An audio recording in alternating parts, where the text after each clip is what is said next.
ఎవరు కోటీశ్వరుడు second season చెయ్యాలా వద్దా అన్న డైలమాలో ఉంది స్టార్ మా. ప్రోగ్రాం స్టార్ట్ చేయగానే రేటింగ్లు, కలెక్షన్స్ లో తారా జువ్వలాగా దూసుకెళ్లిపోతుందని భావించారు అందరూ. కానీ షో రేటింగ్స్ చూశాక అందరి అంచనాలు తారుమారయ్యాయి. సెకండ్ సీజన్ చేయకుండా ఆపేస్తే చిరు వల్లే షో ఫ్లాప్ అవ్వడంతో ఆపేశారనే వార్తలు ఖచ్చితంగా వస్తాయి. కాబట్టి చిరు ఫ్యాన్స్ ఈ ప్రపోజల్ ని వ్యతిరేకిస్తున్నట్లు తెలుస్తోంది. ఇప్పటికే చిరు ఈ షోకి రేటింగ్స్ పెంచడానికి వారానికి ఒకరిద్దరు సెలబ్రిటీస్ ని తీసుకొస్తూనే ఉన్నారు. రీసెంట్ గా నాని, ప్రకాష్ రాజ్ విచ్చేసి తమ అనుభూతులను చిరుతో పంచుకున్నారు.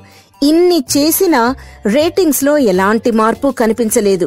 షోకి కిక్ ఇవ్వాలంటే వీరెవ్వరూ సరిపోరని తెలుసుకున్న స్టార్ మా ఏకంగా ప్రిన్స్ మహేష్ బాబుని తీసుకురావాలని సన్నాహాలు చేస్తోందట. మహేష్ బాబు చిరంజీవి కుటుంబంతో ఎంతో తనకు సన్నిహిత్యం ఉందని రీసెంట్ గా ఓ ఇంటర్వ్యూలో చెప్పాడు. తెలుగు సినీ ఇండస్ట్రీలో నంబర్ 1 హీరో చిరంజీవి ఒక్కరే అని, తాము ఎవరూ కాదని మహేష్ ఒప్పుకున్నాడు. అలాంటి చిరంజీవితో ఆడటానికి మహేష్ వస్తారో లేదో చూడాలి.